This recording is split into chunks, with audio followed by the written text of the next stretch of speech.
Welcome to another episode of the Reboot Chronicles, a no-holds-barred forum with global leaders, authors, entrepreneurs, and CEOs about how organizations stay focused on growth and innovation in unprecedented times.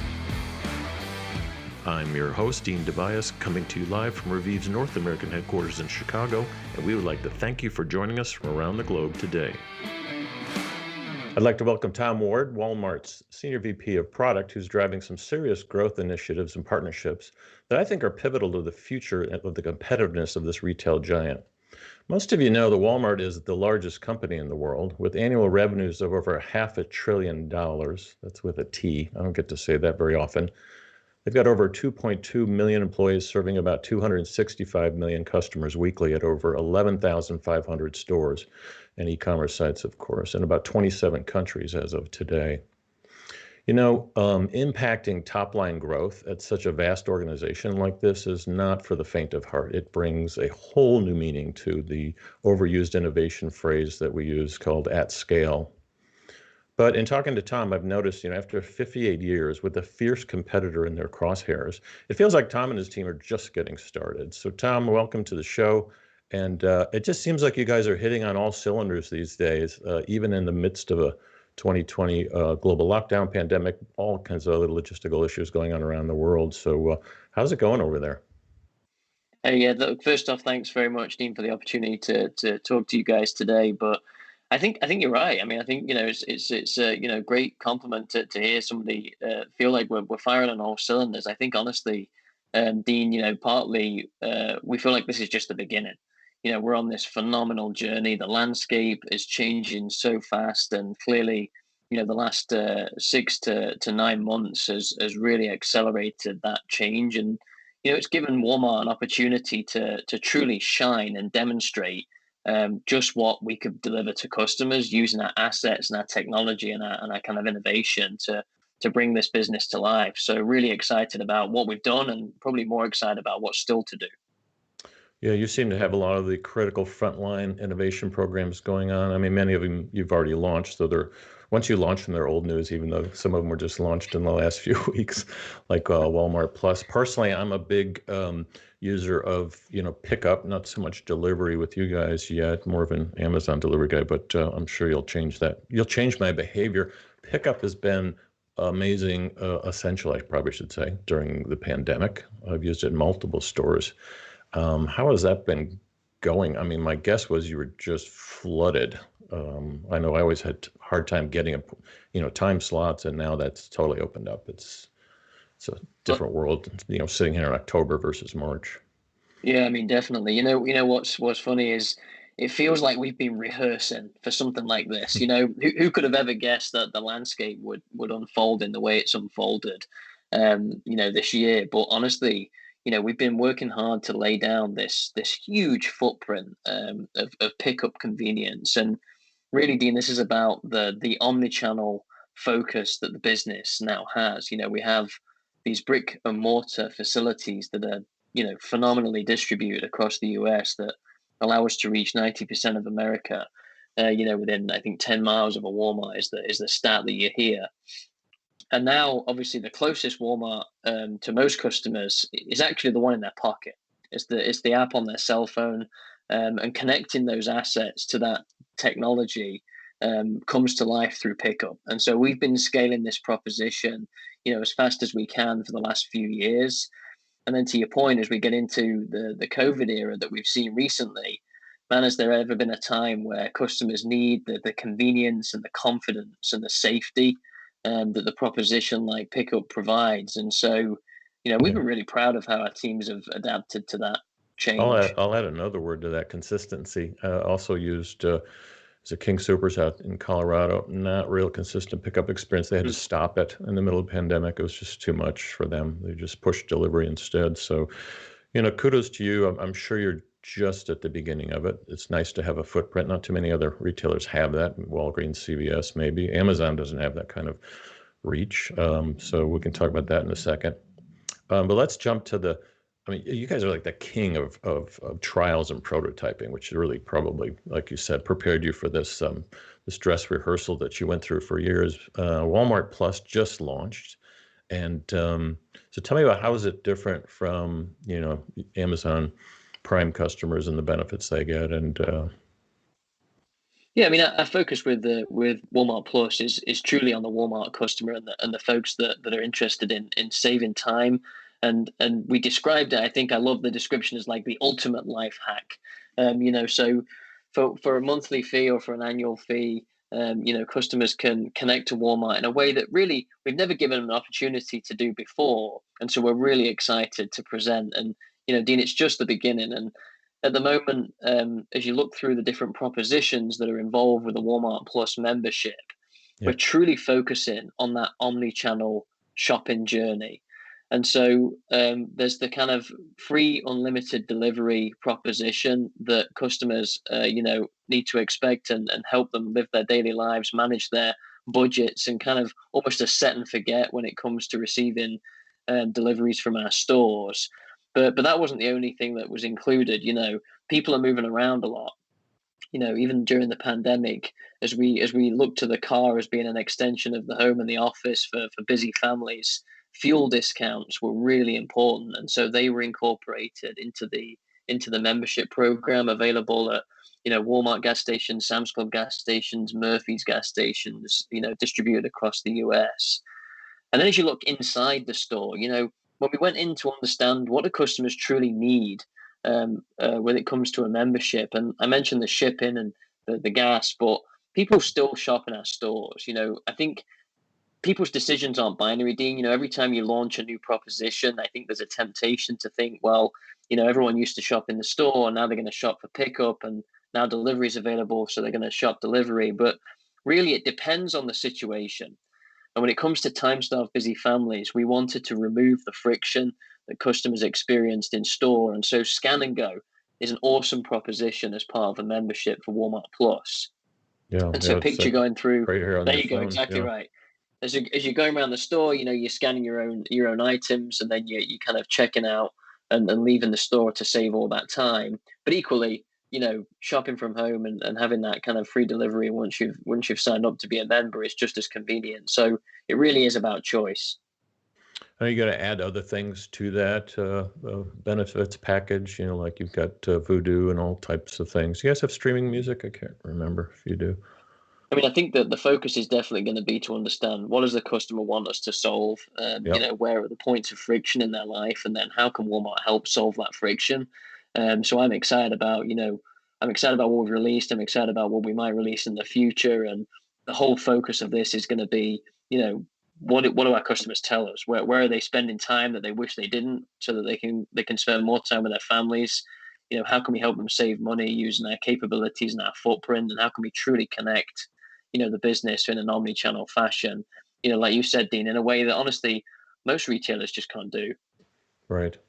Not consistently, not well. So let's just talk about some of the pilots you've done. I think I counted anywhere from 3 to 5 drone delivery pilots that you've been running. Tell us about that. Yeah, no, we're excited about this as well. And drones are one of those things that I think you buy it, and then you take an aerial view of your home, and then you wonder what to do next, right? Yeah, I don't know So where I don't it's know where it's mine like is. It's been gone since a couple Christmases ago, somewhere around here. That's right. Well. In that vein, we decided to make some really exciting partnership announcements. To focus on some folks that truly know what they're doing with this technology, and it's really interesting. So, drone providers and the operators that we've announced partnerships with, which are Drone Up, Zipline, and Flytrex, they're all similar but different solves of this technology, and they're experts in what they do. And we're experts in obsession about solving customer problems. And when you bring that partnership together, you can do some really cool and innovative stuff. And so, recently I was out in North Las Vegas with one of our partners, Drone Up, watching them deliver COVID test kits to customers in that area via a drone. And it's awesome. This is a 10-minute round trip, and people are just blown away when they see this thing, turn up in the sky. So we're really excited about this. Yeah, that one was like the hanging bag one. There's another one that looks like a plane almost, or a glider. Hmm. Which one was Yeah, that? no, So that is our partner Zipline. That So was Zipline. Yeah. that's right. That's right. They're a phenomenal. They're a fixed wing drone, and so it doesn't look like the kind of thing you got for Christmas 2 years ago. This is a very different kind of technology. It's launched from a site, and then it actually deploys the package to the customer via a biodegradable parachute. These are conversations I certainly never thought I'd be having. Brilliant. But yeah, here Yes. we are, right? And so we're really excited to get that live. That'll actually be tested, here in Northwest Arkansas in the early part of next year. And so very different solution. And again, Dean, you said it. We test lots of different innovations. If it's going to help save our customers time, it's going to help save them money, and it's Yeah. going to bring together our proposition in a way that makes sense, then we're open to whatever that looks like. And here's some great examples. I watched the Zipline video. I've actually got it up right here on the screen. I Yeah. mean, I'm having flashbacks to like World War II movies where it just, how do they get so? I mean, it's literally like a plane, at least in the video. It's nuts. So how do you control the pinpointing, make sure the package gets to the right place? Yeah, I mean and it actually has a really wide radius. So these bots can go many many miles, and if you Yeah. think about actually the way our stores are orientated, this presents an incredible opportunity because we've got these huge assets that are distributed near where lots of people live, and so if you're a drone provider, whether you operate within a mile or two of the location, or whether you operate within 20 or 50 miles, you can actually get some incredible coverage. And in terms of your question on how do you get the accuracy right, Dean, that's exactly why we're partnering with these experts because, I'm pretty sure I know how to solve the customer's problem and what they might want delivered, but I'm going to let these guys tell us how to fulfill that and, Right. and land the package accurately. Yeah, I just don't want it on my roof. That's all. Then I'll have to Right. I'll have to go find my drone to get it. It's probably with the 3D printer somewhere in the basement. Anyway, so what about urban areas? I see all these drone demos that we've done them for power companies and worked with all types of companies. So, yeah, what do you do in these big cities? Yeah, I mean, again, it's back to the various landscapes and the legislations and the rules, and I think we're learning this together with different providers, and we're seeing some really innovative behavior from these different companies on how they're working, alongside the legislations and the different restrictions that we see across the US that are in place, rightfully so. And you leave it to the innovators to solve those problems, right? And understand if there's a need for this technology and there's a demand for this, and it can be done, sustainably and at scale. Then we've got lots of great examples in our past, Dean, of where Walmart's lent into an innovation, and once it makes sense for customers, regardless of where they are, if it's Right. something we can reach them with, then we'll try it. And you're also doing autonomous land-based vehicle tests, Uh-huh. right? What's going on there? Yeah, so another good example of, as we're trying to increasingly figure out how do we remove friction, how do we remove costs from this ecosystem that our customers are a partner with us in. We've been testing various different kind of autonomous vehicles, and we're trying to understand with partners like Neuro, what does the experience look like when a vehicle turns up, and you get a notification to say, hey, your goods are here, and you dispense them yourself, and then you get back on with your day. What Hmm. freedom does that give to our customers? What does that allow us to do? And in terms of our flexibility and our speed, all the way through to partners like Gatic, which operate here locally, and actually move merchandise from dark store locations to live pickup locations, in order to help us leverage our assets and our base in a way that continues to lower the cost the business incurs, and then we can pass that saving back on to our customers. So we're always really proud that when it comes to online pickup and delivery, Yeah. there are no hidden fees. We don't mark up any of our items for the convenience of free pickup, and we have a delivery fee structure. Obviously, unless you're a Walmart Plus member and you've kind of paid that cost up front, but you pay the same for the box of Cheerios regardless of how you get it. And so we're always really interested in the innovative technologies like autonomous vehicles that help us lower our costs, and then, by extension, pass that back on to our customers. And your app has come a long way too. I've been a student of kind of Walmart Labs and starting out in Silicon Valley. You guys had some fits and starts, and like any corporation culturally, but you seem to be really, like I said, hitting on all cylinders in terms of tech partnerships. Any other ones you might want to highlight that are coming to us soon, or that have helped you guys kind of navigate this complex for you competitive world? Yeah, I mean, I think you mentioned the app, and for the longest time we had kind of two apps, right? We had the what we called the online grocery app, or the orange app, and we had the blue app, which was Right. our Walmart.com, and predominantly a ship to home and an in-store tool. And when you And it's stand back and still, think, yes, I still have the choice to go to either one when I first you log still in. have the choice. Yeah, I That's mean, probably, the real estate on your cell phone screen is valuable to our customers as well, right? And so we were right. using up two tiles. We were asking customers to kind of go in one direction for one thing and another direction for another. And so as we focus on, solving the omni-channel challenge that customers are faced with, then going to one app made lots of sense. And you can expect to see continued enhancement, Dean, in that space for sure, because it's just about removing friction to services, to capabilities, and to shopping solutions for customers. And as it relates to partnerships, while there's something innovative that we should experiment with, if it makes sense for our customer, and it makes sense for the business and the partner, then we're all in. We'll lean in, and we've scaled things really quickly in the past, and I'm always really excited and really keen to see what the next innovation is going to be around the corner, and who we can partner with to accelerate that. Yeah, and more importantly than the technology is just the omni-channel is kind of dead. It's like it's all kind of come together. 2020 really spiked digital adoption. You guys obviously were lucky being deemed essential. Not other industries, not so much. But it's interesting to see what's going to happen with consumer behavior over the next few years. Where it was two different worlds. Now it seems like it's very integrated. And so let's just touch on some of the, as you've kind of come into the Walmart culture a decade ago, and you've built out some of the most, some of the coolest stuff. You've been in product for a few years now, right? What have been some of your biggest challenges that you've faced? I think some of the biggest challenges is kind of what you just mentioned then, which is the customers expect an interaction with a business, especially like Walmart, and they expect that interaction to solve the problem they've got.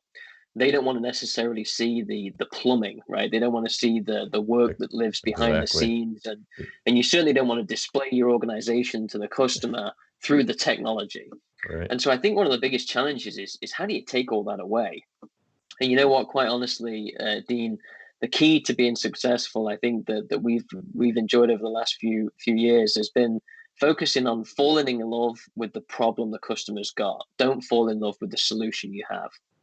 And if you go about, your work with that mindset, and you focus on never failing the customer, then you're constantly disrupting yourself in a way that actually drives innovation and forces us to think about, beyond the confines that we might impose upon ourselves. How do you actually solve the problem holistically? And, like I mentioned, we should remove all these different points of friction and focus on the occasion the customer needs us to serve as it. Maybe they need a really fast delivery.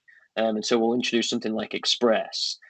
During COVID, maybe they don't want to interact with drivers or associates at curbside. And so we made the entire process contactless.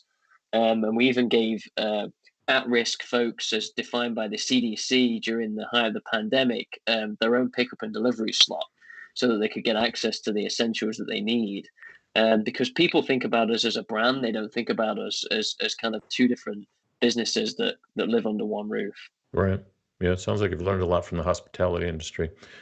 The When you look at, you mentioned the pandemic and the different things you've done to appeal to different customers. I think 7 to 8 a.m. is your at-risk type of openings, which is smart.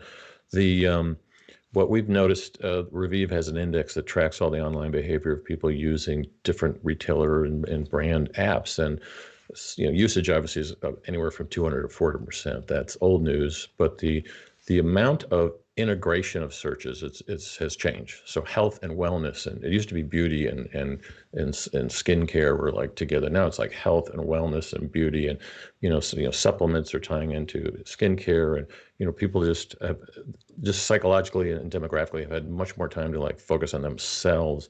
How have you noticed? What kinds of impacts have you seen?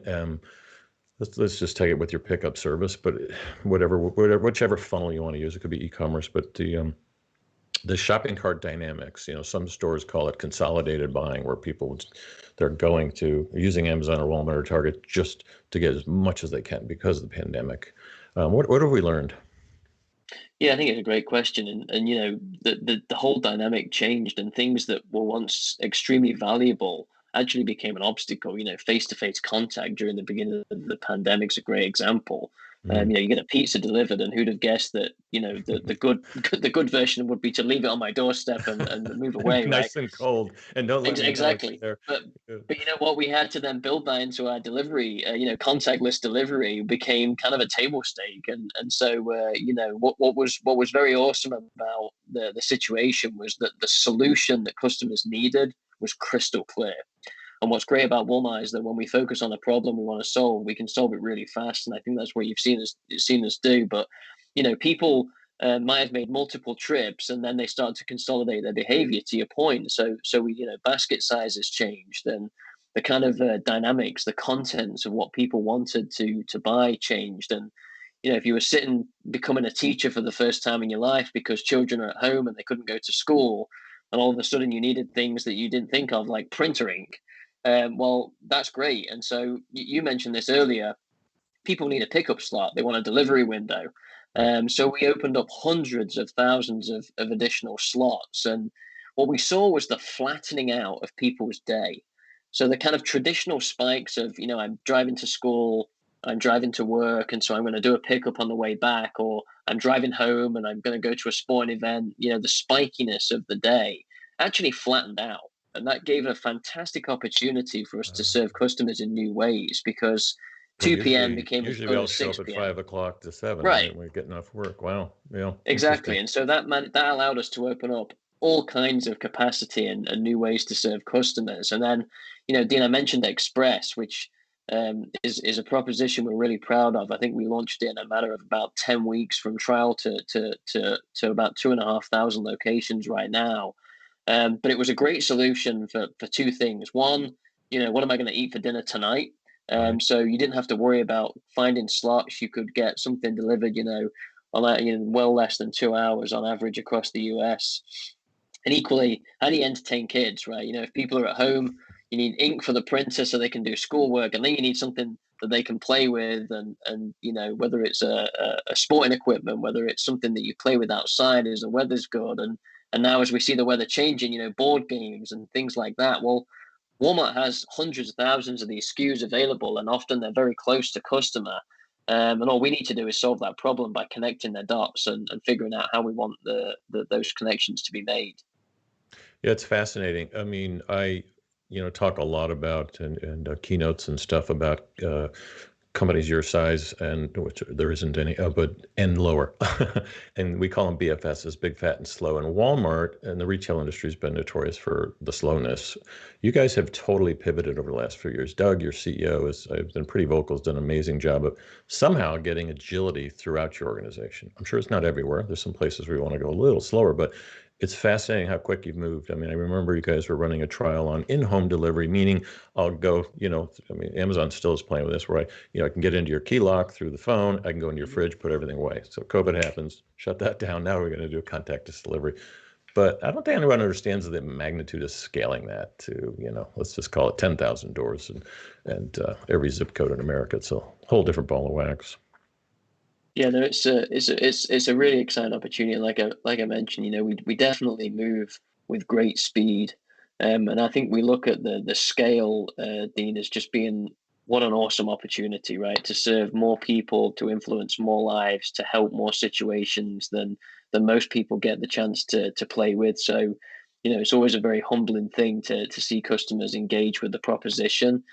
Um, and honestly, we constantly disrupt ourselves, and if you don't disrupt yourself, right, you get disrupted. And so that mindset and that kind of focus on truly falling in love with the problem and not the solution helps us move towards new innovations and get them in front of as many people as quickly as possible.